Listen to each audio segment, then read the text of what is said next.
Hallo zusammen, ich bin der Peter Dietzel, Mitbegründer der Dietzel GmbH. Und das ist mein Freund und Leidensgenosse, Peter Stapfer. Peter, stell dich doch mal brav vor. Ja, hallo, ich bin der Peter Stapfer. Wir haben 1992 hatten wir eine Vision, die wir bis heute verfolgen. Da warst du in so einer kleinen Werkstatt in München. Und ich Hinter der Müllhalde? Genau, eher eine Müllhalde. Und da hast du in so kleinen Marshall-Chassis rumgefuhrwerkt mit Point-to-Point-Wiring und hast da quasi alles rausgeschmissen und quasi handverdrahtet aufgebaut. Und es war alles natürlich in so einer kleinen JCM 800 Kiste. Ja. Viel Platz war nicht. Zu der Zeit gab es damals eigentlich, es gab nur Ein-Kanal-Top-Teile, oder? 2-Kanal-Top-Teile. Ja, so und wir hatten die Idee, wir machen 4, weil wir 4 Sounds brauchen. Ja. Welche Sounds brauchst du auf der Bühne? Ja gut, es gab halt, wenn man einen guten Clean Sound gebraucht hat, hat man meistens einen Fender Combo, war eigentlich die Referenz und auch gut, aber die haben dann leider verzerrt nicht immer so gut geklungen und dann war der nächste Schritt entweder dann Soldano SLO 100, war leider sehr teuer und konnte sich keiner leisten, oder halt Marshall und irgendwelche Tube Screamer damals, der Klassiker Tube Screamer. Aber dann war es einfach so, man musste dann mit dem Lastwagen anfahren und es war ein riesen Kabelverhau. Du hattest doch den alten Passat, ne? Unrealistisch. Vollgeladen. Genau. Und ich hatte damals 19 Zoll Rack Kühlschränke mit Effektgeräten. 1992 Def Leppard, Bon Jovi und Effekte, alles war effektüberladen damals. Delays, Chorus, Harmonizer, alles drin. Ja. Es war also bei Weitem nicht so puristisch wie heutzutage. Es gab viel so Dynamikprozessoren und Noise Gates und die werden halt kanalspezifisch eingestellt. Wenn man jetzt den Noise Gate auf den 4. Kanal einstellt, dann wird er wahrscheinlich völlig unbrauchbar im Clean Sound sein. Und daher war die Überlegung, wir machen noch so einen Looper rein mit getrennten Inserts. Also pro Kanal gibt es quasi einen Mono-Insert. Da könnte man jetzt zum Beispiel einen Kompressor für den Kanal 1, der nicht schaltbar ist, über MIDI oder Remote Control. Könnte man hier über die Taste anwählen, genau. Da hast du den Channel-Insert hinten, den du angesteckt hast, Kompressor im Signalweg drin. oder nicht. Die Grundcharakteristik von dem Dietzel-Sound, die war eigentlich da, oder? Ist die... Ja, gut, hat sich jetzt durch die Jahrzehnte alles ein bisschen geändert und verfeinert. Aber ich hatte so eine Grundidee vom Sound her, war selber als Musiker gestrandet. Und also habe es nach meiner Vorstellung gebaut, nach meinen Ohren. Was hören deine Ohren am liebsten? Welche Gitarristen? Ja, ich bin ein Kind der 70er und 80er. Ich bin mit Südstaatenrock aufgewachsen, was da gab, so Skynyrd und Dead Special und diese Sachen. Und natürlich die ganz alten Kamellen, Led Zeppelin, Deep Purple, so war so meine Erziehung. Ja, und ich bin 10 Jahre jünger als du. Danke. Jedenfalls, ich bin auch mit der Musik groß geworden, aber leider nur als Zuhörer. Zu der Zeit habe ich noch Klavier gespielt. Aber so richtig an die Gitarre bin ich rangekommen, dann eigentlich mit der Generation später oder sagen wir mal fließender Übergang, Queen zum Beispiel, ja, oder dann, also ich war natürlich dann totaler Fan von Steve Vai und Paul Gilbert zu der Zeit, das waren halt einfach die Shredder-Abteilung und wobei man sagen muss, war hochkomplex, auch kompositorisch und ich war mehr High-Gain orientiert, du warst mehr so auf richtig schwer reinhauen, ja, und dann muss halt irgendwas ins Gesicht kommen, ja. Ja gut, das sind so die Denkansätze, musikalischen Denkansätze von dem Instrument. Also das Gerät selber an sich besteht ja aus 4 Kanälen mit verschiedenen Sounds und Klangregelung auch integriert. Und einer Mastersektion. Das Gerät gibt es auch in Stereo, mit 2x50 Watt anstelle mit 1x100. Ist dann quasi ab dem Loop Stereo. Ab dem Loop Stereo, wenn man also dann nur wirklich Stereo, wenn man ein Stereo-Effektgerät benutzt. Da würde ich sagen, wollen wir uns den Verstärker mal anhören. Genau, also Clean Sound. Ich habe jetzt mal deine Strat, das ist deine Strat. Gell? Eine Swamp Ash Standard, oder was ist das? Weiß gar nicht. Wurscht. Das ist jetzt der Clean Sound. Kanal 1. Kanal 1. Fangen wir vielleicht mit dem Gain mal ein bisschen weiter unten an, dass man mal wirklich. Also er soll eigentlich hauptsächlich Clean total sein, clean clean sein. Ja.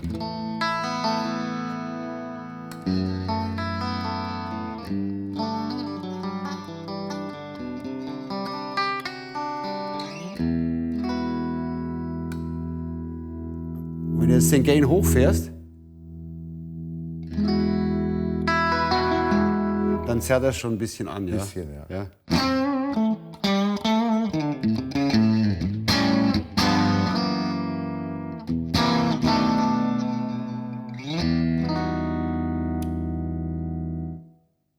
Leistungsmäßig auf wie viel Watt sind wir jetzt? 3 vielleicht. 3 Watt. Also ich hätte gerne noch ein bisschen mehr gehabt, aber der Toningenieur hat geschimpft. Ja, aber also das Konzept war, dass man quasi keine Lücke hat zwischen einem totalen Clean Sound zur nächsten Verzerrstufe, Crunch oder angezerrt, dass man quasi also mehr oder weniger nahtlos den Gain einwählen kann, den man sich gerade... Ja, man muss noch dazu sagen, ich drehe nicht viel an den Klangreglern. Ich habe die immer Mitte stehen. Ja. So ist meine Erfahrung, passen sie am besten. Man kann die nicht Bässe bearbeiten, Mitten bearbeiten und Höhen bearbeiten. Ne? Ja. Gehen wir mal rüber zum Kanal 2, was der so macht.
Klingt auch sehr gut, wenn der Volumen zurück ist. Also es bricht nicht so ein, wie ich das von früher kenne. Also früher war es einfach so, wenn du einen guten angezerrten Sound hast und du gehst mit dem Volumen zurück, dann ist das Signal mehr oder weniger unbrauchbar gewesen. Und da ist wirklich schön Farben reinzumischen, nur über den Volumenregler.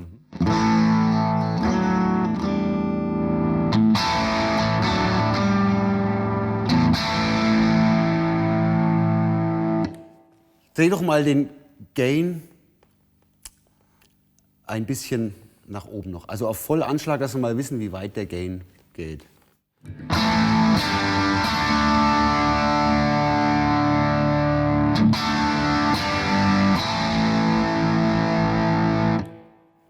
Ist ja eigentlich fast schon High Gain.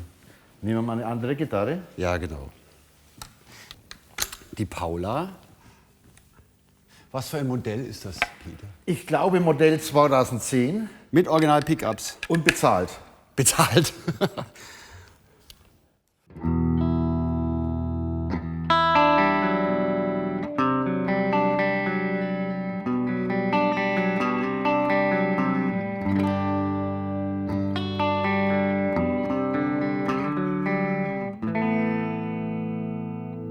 Dreh mal auf ein bisschen den Gain.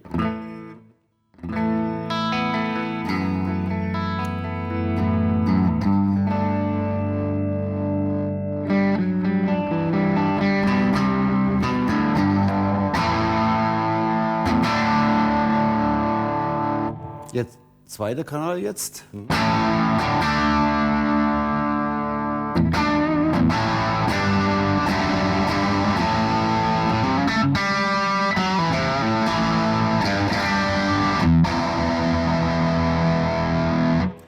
Gehst du mal mit dem Gain vielleicht wieder zurück auf 11 Uhr oder so, dass man mal bis ich so diese Malcolm Young.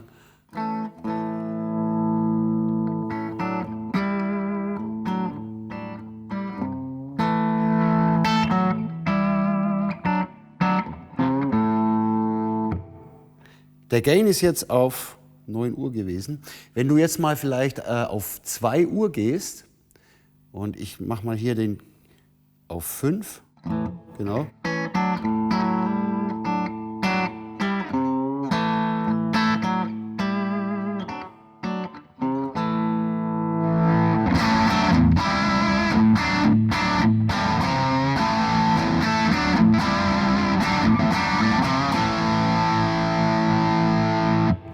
Schon Mörderbrett.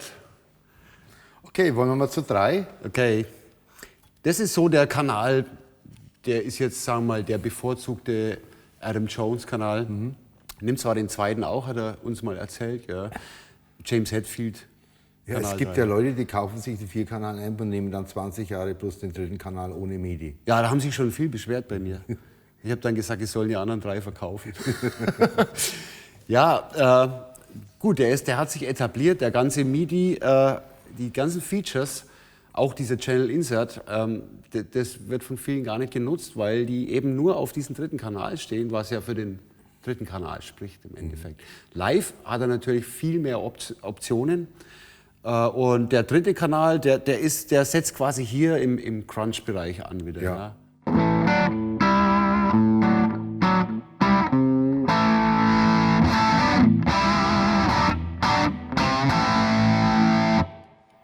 Der hat ein bisschen anderes Voicing als der 2. Kanal, oder? Der ist ein bisschen mittiger. Mittiger. Ist da jetzt eine Vorstufe mehr in? Noch nicht. Noch nicht. Also es ist die gleiche Vorstufe? Genau, gleiche Sektion, nur mit anderer Beschaltung. Ja, genau. Okay, dann gehen wir mal hoch.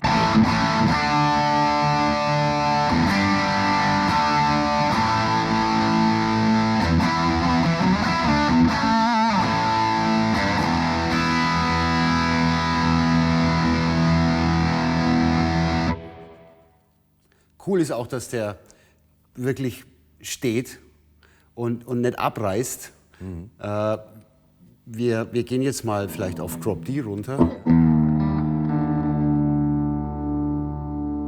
Da merkt man jetzt den Headroom, der in der Endstufe da ist. Der Deep, haben wir den vorhin erklärt? Ich glaube nicht, gell? Der Deep, was der so macht. Ja, wir haben in der Endstufe noch 2 Klangregler, die Präsenzregler und die Tiefenregler. Und das ist ein bisschen anders gemacht, wie sonst auch immer. Der Tiefenregler setzt bei 95 Hertz an und der Präsenzregler ist ziemlich tief von dem, was man von einem Präsenzregler eigentlich gewohnt ist.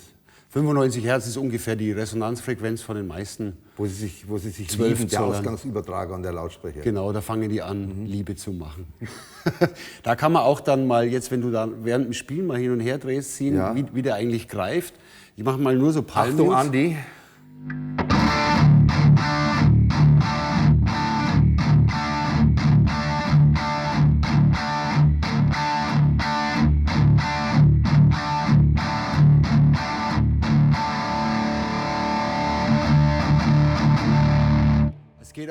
Es geht auch nichts in die Knie, also auch von dem Mittenspektrum her, das bleibt erhalten. Und also es überdeckt jetzt nicht so. Probieren wir den Präsenzregler noch aus. Ja.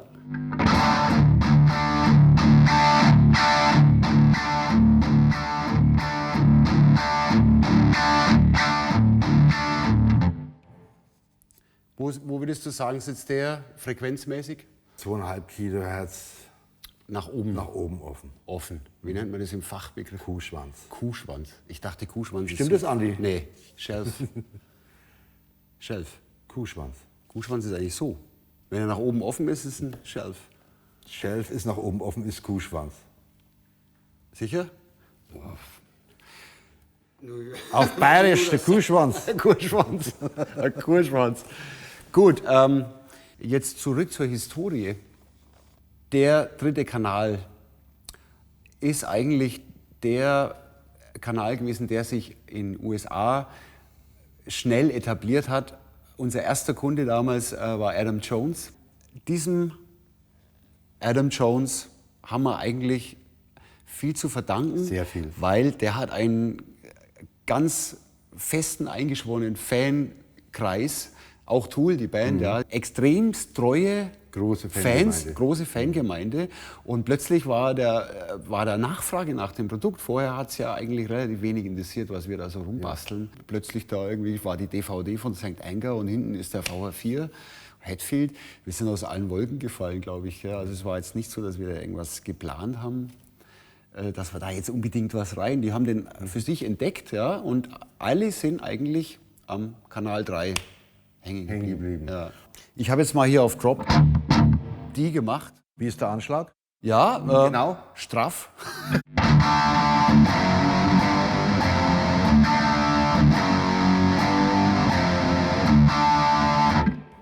Vierter Kanal ist jetzt von der Frequenz, ist der unten ein bisschen angedickt in den unteren Mitten, ist ein bisschen mehr da, hat ein bisschen mehr Gain, ist ein bisschen dickerer Ton, damit er die einzelnen Noten besser trägt. Also eher für ja, aber man kann durchaus mal rhythmisch probieren.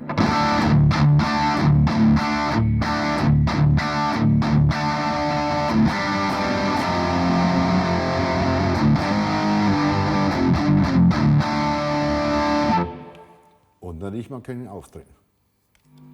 Dann aber eher für die Liedabteilung, ja.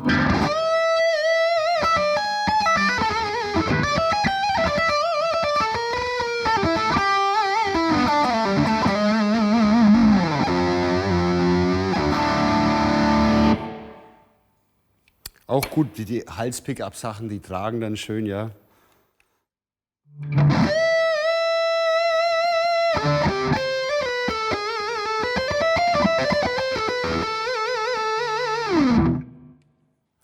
Ja, sollen wir mal die Paula nehmen, die Porritt Smith nehmen? Ja. Für die Drop. Die uns Nick zur Verfügung gestellt hat. Nick, der Mann hinter der Kamera, der freundliche Mann hinter der Kamera. Der Director. Hat uns seine Porritt Smith gegeben, die ist auf Drop Cis gestimmt. C. Drop C. Macht ja nichts.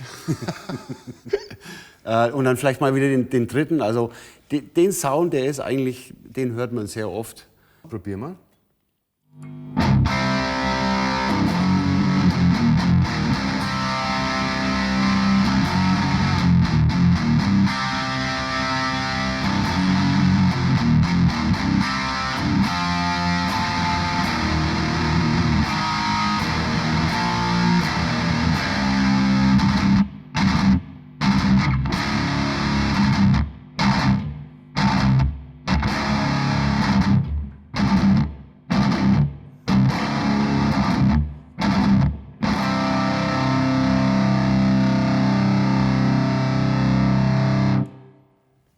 Gewöhnt man sich sehr schnell dran, ne? Und dann kommt wieder die Nase.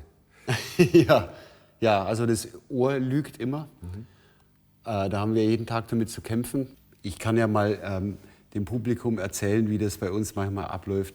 In der Nacht um 2 klingt das Telefon. Ich habe die geniale Schaltung.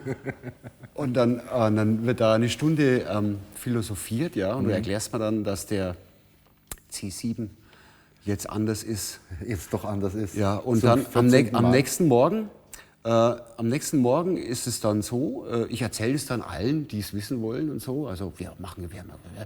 Und 2 Tage später kommt dann, ach, den habe ich wieder weggebaut. Ja. So entstehen Produkte. Ja, Stimmungsschwankungen. Ja, natürlich, die hat jeder. Und vor allem bei manisch-depressiven. Nein, bei Musikern. Ja, so. Ja, so geht es vielleicht vielen auch im Studio. Die gehen dann nach 3 Stunden Aufnehmen in der Nacht um 12 Uhr raus und denken, sie haben das Lebenswerk geschaffen und am nächsten Morgen um 8 Uhr. Ja. Oh Gott. Geht mir oft so. Ja, und so geht es eigentlich den Amp-Designern auch. Die denken immer, sie haben den Heiligen Gral gefunden und 8 Stunden später zurück an die Arbeit. Röhrenbestückung. Der VH4 hat wie alle Amps KD77 in der Endstufe. Er hat 4 Stück, bringt damit eine Leistung von bei gutem Netz 120, 130 Watt. Hat in der Vorstufe die chinesischen Vorstufenröhren 12 AX7B, wobei die ersten 2 unbedingt selektiert sind wegen Mikrofonie. Das heißt, dass sie nicht pfeifen oder klirren oder wenn man draufklopft, dass man da nichts hört. Und das mache ich auch selber, dass ich selber selektiere. Ja. Ich bekomme zwar schon vorselektierte Vorstufenröhren, muss man schon dazu sagen, aber die selektiere ich dann nochmal, dass es ganz genau wird. Und dann passe ich die auch an, weil von 100 Stück klingt jede verschieden und versuche ein Gerät so zu optimieren, dass ich die Röhren nehme, die dafür am besten klingen. Das ist interessant, dass viele wissen das, glaube ich, gar nicht, dass jede 12 AX7 aus einem Karton andere Werte hat. Ja? Die sind ja dann, es gibt ja keine falschen und richtigen Werte. Werte. Ja, ist teilweise auch noch handgebaut. Genau, das sind handgebaute Röhren und die einen, die sind, klingen genial, sind aber leider mikrofonisch. Und das merkt man dann, wenn der Gain weiter auf ist oder wenn das auf einem relativ vibrierenden Untergrund ist, ja, dann geht die ganze Vibration, auch zum Beispiel die Shockwaves, die über die Relais kommen, ja, die auf der Platine, die setzen sich fort und kommen auf die Vorstufe und dann machst du Bing. Oder auch, wenn man so draufklopft. Ja. Und dann gibt es aber auch die Vorgabe für eine Phasendreherröhre, die letzte Röhre. Da müssen die zwei Systeme gleich sein. Da müssen die Systeme Übrigens, die Vorstufenröhre haben wir jetzt auf eine extra Platine gesetzt, die abgedämpft ist. Du hörst ja jeden Tag deine Amps und du hast einen AB-Vergleich. Aber wenn jetzt einer die Röhren selber wechselt, ja, der weiß dann nicht, warum das so ist. Das könnte natürlich auch die Vorstufe sein, dass die nicht klingt. Ja gut, du kannst sie aber im Fachhandel bekommst du die schon selektiert. Bei Tube Amp Doctor haben wir sogar eine eigene Klassifizierung, gell? Ja. Pitch Special. Pitch Spezial. Pitch Spezial, also wenn jemand mal den VR4, wenn der nicht mehr klingt oder zu wenig Gain hat oder wie gesagt anfängt zu klingeln oder dann könnte man beim Tube Amp Doctor eine Pitch Spezial bestellen für die erste und die zweite Stufe. Die würde dann passen, hätte quasi die Vorgaben, die du den Jungs vom Tube Amp Doctor gegeben hast. So ist es. Und dann kriegst du eine Röhre, die kannst du bedenkenlos reinbauen und weißt, okay, das wäre jetzt eigentlich Factory Preset. So. Was ist an der KT77 besser als an der E34? Die hat ziemlich hohe Ratings, also das heißt, die ist ziemlich spannungsfest. Die Abstände zwischen den Elementen sind größer als bei einer E34, darum ist sie spannungsfester und einfach stabiler. Wir liegen, ich weiß nicht, unter 1% locker mit den Ausschüssen momentan. Ja. Das war mal anders. Wir hatten mal E34 1000 Stück bestellt und davon waren 67% kaputt am Brenntisch. Darum haben wir uns für die KT77 entschieden. Gut, aber nochmal zurück. Prinzipiell wäre es auch möglich, den mit 6L6 zu betreiben. Ja, durchaus möglich. Den BIAS nachstellen. Du hast ja noch oben so einen BIAS-Schalter drin. Der hat noch einen, aber man sollte trotzdem immer den BIAS intern nachstellen. Oder Ja, klar. vom Techniker machen. Aber es geht ja um die Grund-BIAS-Negativ. Nimm verschiedene Röhrenarten. Wobei man sollte nicht unbedingt die großen reinmachen, die brauchen viel BIAS-Strom und dann wird der Verstärker heiß. Aber so ist er von 6L6, 6CA7, EL34, KT77 kann man schon viel einbauen. Bei der Endstufe, wenn wir schon sind, können wir gleich mal einsteigen auf diese Genau, hinten haben wir dran für jede Endstufenröhre haben wir eine Sicherung. Falls die kaputt geht, fällt die Röhre aus. Man kann auf 3 weiterspielen, kann zumindest den Gig auf 3 Töpfen zu Ende spielen. Sollte dann aber sich darum kümmern, dass das Problem behoben wird. Genau. Aber ist es zumindest so, man hat keinen Totalausfall. Das hatte ich früher des Öfteren, bevor ich dich getroffen habe. Du stehst da vor 2.000, 3.000 Leuten und dann schaut dich jeder fragend an. Das sind die Shows, wo der Sänger dann eine Viertelstunde einen Witz erzählen muss. Ja, wenn man einen Sänger hat, der diese Skills hat, ja. Aber es ist so, wenn du da in die Mitte vorgehst und dich vorbereitest auf ein Riesensolo und dann ist plötzlich Stille Blank. und alle schauen dich fragend an und du siehst Fragen zurück, dann weiß man, was es wert ist, wenn man jetzt diese Tube-Fold-Fuses hat. Was haben wir noch auf der Rückseite? Wir haben eine Netzbuchse mit Sicherung. Wir haben Tatsächlich. Ja. Wir haben dann Kaltgeräte-Netzbuchse, Kaltgeräte-Kabelnetzbuchse. MIDI in und MIDI through, weil man kann ja hier alles abspeichern, was man sieht am Gerät und auf MIDI-Programmnummern legen. Wir haben die Channel Inserts als Einschlagwege, pro Kanal einen, auch MIDI programmierbar. Wir haben 2 Loops, eine seriell, eine ist parallel, wobei man die Parallele mit dem Send 2 auch noch ein- und ausschalten kann. Also mal kurz demonstriert. Ich wähle dann quasi Kanal 1, drücke zweimal auf Store und dann habe ich den jetzt auf die Programmnummer gespeichert. Ja. Und jetzt nehme ich mal beispielsweise, ich will jetzt aber den gleichen Sound mit Effekt haben, den Clean Sound. Dann gehe ich jetzt, was weiß ich, auf 5 zum Beispiel und sage, okay, Kanal 1, ich schalte jetzt den Send 2 ein, gehe zweimal auf Store und schon habe ich quasi hier die Möglichkeit, das so abzurufen in der Konfiguration. Also dieses Routing von den Effektgeräten war damals einfach Gold wert, weil MIDI hatte nicht jedes Gerät. Ja. Mittlerweile ist es Standard, aber das war eigentlich so dieses Konzept mit diesen Inserts, das hat damals wirklich Sinn gemacht, das da so einzubauen. Ja, Peter, willst du zum Abschluss noch was vorspielen? Ja, hatten wir jetzt alle getan. So ziemlich. Genau, wir können jetzt auch noch mal den Loop, den Serial Loop, da hängt jetzt mein eigener Eventide drin, der Eclipse, den ich sehr schätze für seine tolle Auflösung. Und auch, weil er relativ wenig Dynamik rausnimmt aus dem Originalsignal.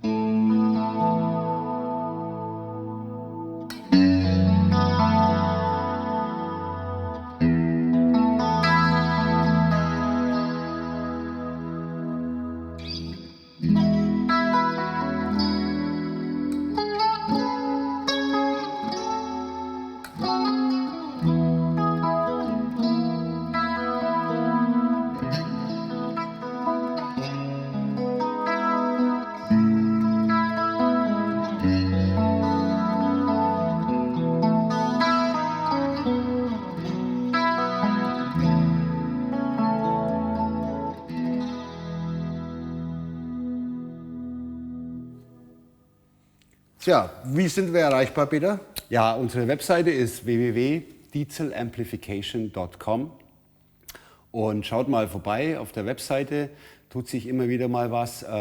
Das war's jetzt von dem VR4. Wir melden uns dann zurück mit den weiteren Produkten, die wir da so zusammenbasteln und wir bedanken uns natürlich fürs Zuschauen. Danke für die Geduld. Ich hoffe, ihr hattet Spaß und ein bisschen Informationsgehalt war hoffentlich auch dabei, Brauchbares. Vielleicht habt ihr Gefallen gefunden, würde uns freuen und schaut mal wieder vorbei. Danke.